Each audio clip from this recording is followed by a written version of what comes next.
HTML hyper text markup language. যারা computer সায়েন্সে রয়েছেন তারা অবশ্যই এই শব্দটা বহুবার শুনেছেন, এবং শুধু কম্পিউটার সায়েন্সে না, আমাদের বাংলাদেশের শিক্ষাপটে এখন এই বিষয়টা সবার জন্যই বাধ্যতামূলক করে দেওয়া হয়েছে। অর্থাৎ ইন্টারমিডিয়েটের গণ্ডি পের হতে হলে অবশ্যই আপনাকে HTML কিছুটা হলেও জানতে হবে। প্রথম কথা হচ্ছে যে আমরা HTML আসলে কেন শিখব। তো নর্মালি হচ্ছে পড়াশোনার জন্য ইউনিভার্সিটি কোর্স অথবা বোর্ড এক্সামের জন্য যারা HTML শিখবো তাদের বিষয়টা হচ্ছে ভিন্ন। এছাড়া তারা হচ্ছে নর্মাল HTML-এর একটু বেসিক এবং কিভাবে প্রশ্নের উত্তর করতে হয় এই বিষয়গুলো শিখলেই হবে। কিন্তু এইটা তো আসলে আমাদের HTML শেখার মূল উদ্দেশ্য না, বা HTML তৈরির মূল উদ্দেশ্য কিন্তু এটা না। HTML তৈরির মূল উদ্দেশ্য হচ্ছে আসলে ওয়েব ডেভেলপিং করা বা এই ধরনের কিছু করা। তো আমরা শুধুমাত্র একটা ওয়েবসাইট, আমরা আপওয়ার্ক, এটা প্রচুর এই ওয়েবসাইটটার নাম শুনেছি। তো এই আপওয়ার্ক এই জায়গাটাতে শুধুমাত্র যদি আমরা দেখি যে যারা ওয়েব ডেভেলপার্স, অর্থাৎ আপনাকে ওয়েব ডেভেলপার হতে হলে HTML জানতে হবে, এটা হচ্ছে ওয়েব ডেভেলপার হওয়ার প্রথম স্টেপ। তো আমি ওয়েব ডেভেলপার নিয়ে কেন কথা বলছি, যে কম্পিউটার সায়েন্সের না কিন্তু অনলাইন আর্নিংয়ের চিন্তা ভাবনা আছে বা এরকম কিছু করতে চান। আমাদের দেশে প্রচুর অ্যাডভার্টাইজিং দিয়ে থাকে, হাজার হাজার ডলার আয় করুন, কিন্তু আসলে তারা নিজেরাই আয় করতে পারে না, এরকম আমরা দেখে থাকি। তো এই অনলাইন আর্নিংয়ের ক্ষেত্রে সেটা যে কোনো ব্যাকগ্রাউন্ডের স্টুডেন্ট হতে পারে, আর্টসের হতে পারে, কমার্সের হতে পারে বা সায়েন্সের হতে পারে। ইঞ্জিনিয়ার হতে হলে তো অবশ্যই HTML জানতে হবে, সেটা যে ইঞ্জিনিয়ারই হন না কেন আপনাকে HTML জেনেই তারপরে আসলে ইঞ্জিনিয়ার হতে হবে।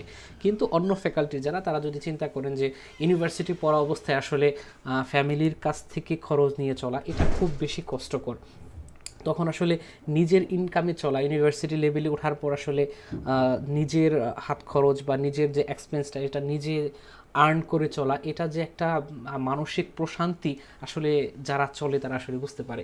তো যাই হোক, আমরা এখানে ছোট্ট কিছু এক্সাম্পল দেখি যে উনি একজন ডেভেলপার, এক্সপার্ট ডেভেলপার। আমি এদের কথা কেন বলছি, যে আমরা স্বপ্ন দেখছি আর কি, আমরা স্বপ্নটা দেখাচ্ছি যে কিভাবে আসলে হয়ে যায়। এই যে উনি একজন রয়েছেন এক্সপার্ট ডেভেলপার, ওনাকে হচ্ছে প্রতি ঘন্টায় $47 $47 করে পে করতে হয়, অর্থাৎ ওনাকে 1 ঘন্টা কাজ করালে 47, উনি হচ্ছে 38 ইন্ডিয়াতে। তারপরে রয়েছে ইজিপ্টে একজন রয়েছে 45, ইন্দোনেশিয়াতে 35। তার মানে হচ্ছে এরা এক এক দিনে, চিন্তা করে দেখুন, $80। Ukraine full stack developer, WordPress, only WordPress design করে সে ইন্ডিয়াতে। আমাদের বাঙালি কাউরে খুঁজে পাচ্ছেন এই মুহূর্তে, রয়েছে আমাদের বাঙালি অনেক বেশ ভালো ভালো ডেভেলপার এখানে কাজ করে।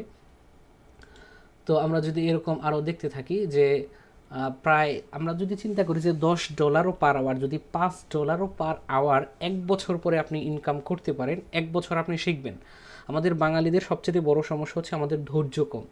আমরা শেখার আগেই চিন্তা করে বসি যে কিভাবে ইনকাম করা যায়, আর আমাদের এই নিচু মন মানসিকতাটাকে কাজে লাগিয়ে বিভিন্ন আলতু ফালতু কোম্পানিগুলো কি করে, হাজার হাজার ডলারের লোভ দেখিয়ে তারা কোর্স ফিটা আদায় করে নেয়, কিন্তু আসলে কোর্স শেষে আপনি কিছু ইনকাম করতে পারেন না। তো অনলাইন বা ওয়েব ডিজাইন ক্যারিয়ারটাকে কিভাবে বিল্ড আপ করতে হবে এটা নিয়ে একটা সেপারেট ভিডিও মূলত আমি আসলে সামনে তৈরি করব, এবং ডিসক্রিপশন বক্সে এই লিঙ্কটা দেয়া থাকবে। এই জন্য আমি আসলে এখানে ওয়েব ডেভেলপিং ক্যারিয়ার কীভাবে করতে হবে ইত্যাদি সেগুলো নিয়ে আলোচনা করব না। এটা মূলত একটা পূর্ণাঙ্গ টিউটোরিয়াল সিরিজ HTML উপলক্ষে।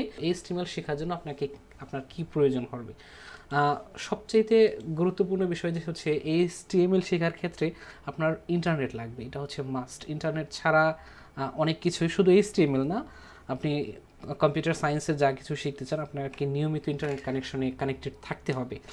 সো আমরা যদি W3 স্কুল নামে একটা প্রতিষ্ঠান রয়েছে, আমরা যদি সেই W3 স্কুলের কথা চিন্তা করি, তো W3 স্কুল এখানে অলরেডি চলে আসছে। তো আমরা এই W3 স্কুলে যদি ঢুকি, আমরা এটা মূলত HTML বা ওয়েব ডিজাইন সংক্রান্ত যত যা কিছু আছে, XML, এই সব কিছুই এর মধ্যে রয়েছে, PHP থেকে শুরু করে বুটস্ট্র্যাপ যা লাগে। তো এটা হচ্ছে আমি রিসোর্স হিসাবে ব্যবহার করব, বা সবাই এটা ব্যবহার করে থাকে। এটাকে আপনি চাইলে IDE হিসাবে ব্যবহার, যেমন ট্রাই ইউর সেলফ দিয়ে আপনি হচ্ছে এখানে কোড দেওয়া আছে, এখানে হচ্ছে এখানে আপনি কোড করবেন, এখানে রান করলে সেটার আউটপুট দেখাবে।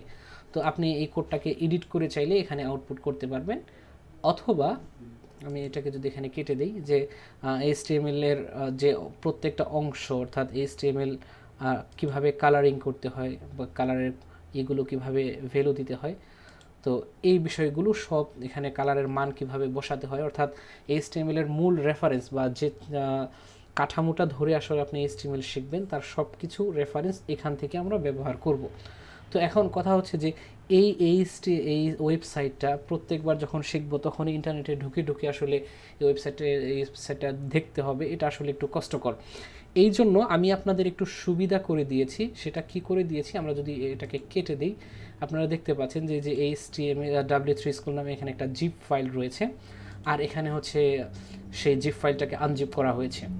তো আমরা একটু সাইজটা দেখি যে এটার সাইজ হচ্ছে মাত্র 33 মেগাবাইট। এইটা ডাউনলোড করার যে লিঙ্কটা সেটা ডিসক্রিপশন বক্সে দেওয়া আছে, সেখান থেকে ডাউনলোড করে নেবেন। আমরা যদি ফাইলটার ভিতরে ঢুকে যাই, ভিতরে গিয়ে যদি আমরা এখানে দেখতে থাকি যে এখানে হচ্ছে ডিফল্ট নামে যে ভ্যালুটা রয়েছে, তো এটা যদি আমরা ওপেন করি, আমি হচ্ছে ওপেন করছি এজ সফটওয়্যারটার মাধ্যমে মাইক্রোসফটের।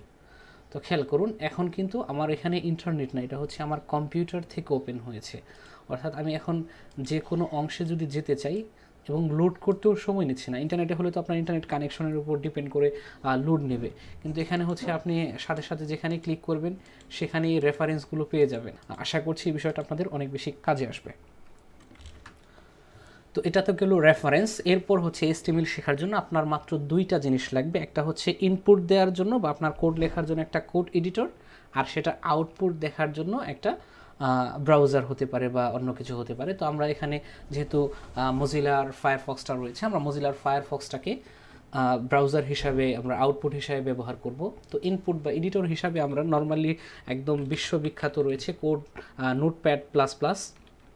তো আমরা নোটপ্যাড প্লাস প্লাসটা হচ্ছে ডাউনলোড করব। আমরা যদি এখানে যাই, তারপর হচ্ছে ওয়েবসাইটে গেলাম, এটা একদম ফ্রি, এটার জন্য আপনাকে কোনো ঝামেলা পোহাইতে হবে না। তো এখানে গিয়ে আমরা ডাউনলোড অপশনে ক্লিক করি। আমরা সর্বশেষ ভার্সনটা সবসময়, শুধু নোটপ্যাড না, যে কোনো সফটওয়্যারের ক্ষেত্রে আমরা সবসময় সর্বশেষ ভার্সন যেটা সেটা ব্যবহার করব। তো এখানে বিভিন্ন ধরনের ফাইল রয়েছে, একটু খেয়াল করবেন যে আপনার কম্পিউটারটা আসলে কত বিটের। যদি 32 বিট হয় তাহলে সব কম্পিউটারে চলবে, আর যদি 32 বিট না হয়, 64 বিট হয় আর কিন্তু আপনার কম্পিউটার 32 বিট, তাহলে সেটা চলবে না। তো এটা দেখার জন্য আপনার কম্পিউটারটা আসলে কত বিটের এটা যদি আপনি দেখতে চান, তাহলে আপনাকে যেটা করতে হবে, ফাইলটাকে ওপেন করার পর যে মাই কম্পিউটার যেখানে থাকে বা আপনার নামে যেটা দেওয়া থাকে সেখানে এটা ওপেন করবেন। ওপেন করার পর এখানে খেয়াল করুন যে 34 বিট অপারেটিং সিস্টেম। তো যেহেতু আমারটা 34 বিট অপারেটিং সিস্টেম, তাহলে আমি 34 বিট যেটা সেটা ব্যবহার করতে পারি। তো এখানে আমি কোনটা ইউজ করব, আমি সবসময় রিকমেন্ড করব যে ইনস্টলার ফাইলটা ইউজ করা, তাহলে হচ্ছে এটা নেটিভভাবে আপনার কম্পিউটারে সি ড্রাইভে ইনস্টল হবে, তারপরে চলবে। জিপ ফাইল দিয়েও ব্যবহার করা যায় বা যে কোনো প্যাকেজ দিয়ে আসলে ব্যবহার করা যায়। এটা হচ্ছে যাদের কম্পিউটারের সাইজ খুব বেশি ছোটো, অর্থাৎ মিনি ল্যাপটপ বা এই টাইপের কিছু যারা ব্যবহার করেন তাদের জন্য এটা। তো এটার সাইজ আসলে খুবই ছোটো, এটা নিয়ে আসলে এত কথা বলার কিছু নাই। মাত্র 3 মেগাবাইট আমরা দেখতে পাচ্ছি, এটা খুবই ছোটো আসলে সাইজ। তো এটাকে আমরা ডাউনলোড করলাম, ডাউনলোড করার পর হচ্ছে আমরা এটাকে ওপেন করলাম। ওপেন করার পর এরকম হচ্ছে ইনস্টলের জন্য যে জিনিসগুলো চাইবেন জাস্ট শুধু নেক্সট দিয়ে যাবেন। এখানে এসে হচ্ছে লোকালাইজেশন, এগুলো আপাতত দরকার নেই। এখানে একটু যদি এটা লাগে এটা ইউজ করবেন। এখানে কোনো কিছু করা দরকার নেই, বাই ডিফল্ট যেটা সেটাই থাকুক। তো এরপর হচ্ছে আমরা নোটপ্যাডটাকে ওপেন করি। তো ওপেন করার পর এখানে এরকম কিছু আসবে, তো আমরা এটুকুকে আসলে কেটে দিই। তো কেটে দেওয়ার পর আমরা আসলে কিভাবে কাজ করব, আমি যেটা প্রেফার করি বা এরকম ইনপুট আউটপুট জাতীয় কাজ করার ক্ষেত্রে আমি সবসময় যে বিষয়টাকে প্রেফার করি সেটা হচ্ছে সাইড বাই সাইড। তো যে কোনো উইন্ডোজ কম্পিউটারে, অন্য কম্পিউটারগুলোর হয়তো বিভিন্ন ডিফারেন্স থাকবে, লিনাক্স এবং ম্যাক। তো উইন্ডোজ কম্পিউটারে এরকম যে কোনো ফাইলটাকে ধরে এই পাশে নিয়ে যাবেন, এই পাশে এটা চলে গেল, এই পাশে এটা চলে আসলো, ব্যাস আপনার দুই পাশে দুইটা রয়ে গেল। এখানে ইনপুট আর এখানে হচ্ছে আউটপুট। এখানে আপনি কোড লিখবেন, এখানে হচ্ছে সেটার আউটপুট দেবেন। তো আপনারা এইভাবে আপনার এনভায়রনমেন্ট বা আপনার ওয়ার্কিং স্পেসটাকে রেডি করে রাখবেন। যদি কোনো সমস্যা হয় অবশ্যই কমেন্ট বক্সে কমেন্ট করবেন। কেউ যদি কোনো কারণে আসলে করতে না পারেন তাহলে অবশ্যই আমি আপনাকে হেল্প করব কীভাবে আপনার এনভায়রনমেন্টটা রেডি করতে হয়। আগামী টিউটোরিয়াল পর্বে আমরা হচ্ছে HTML এর বেসিক স্ট্রাকচার দেখব এবং তারপর থেকে আমরা পর্যায়ক্রমে HTML এর কোডিংগুলো শুরু করব।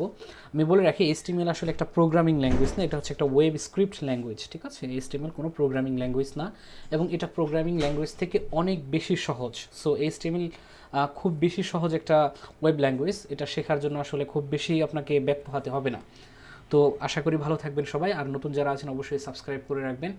আর একটা অনুরোধ থাকবে, সেটা হচ্ছে যেহেতু চ্যানেলটি নতুন অবশ্যই আপনি একটু শেয়ার করে ছড়িয়ে দিবেন, যাতে হচ্ছে এটা হচ্ছে আপনার যদি ভালো লাগে তাহলে অবশ্যই তো আপনি শেয়ার করবেন, তাই না? তো ভালো থাকবেন সবাই।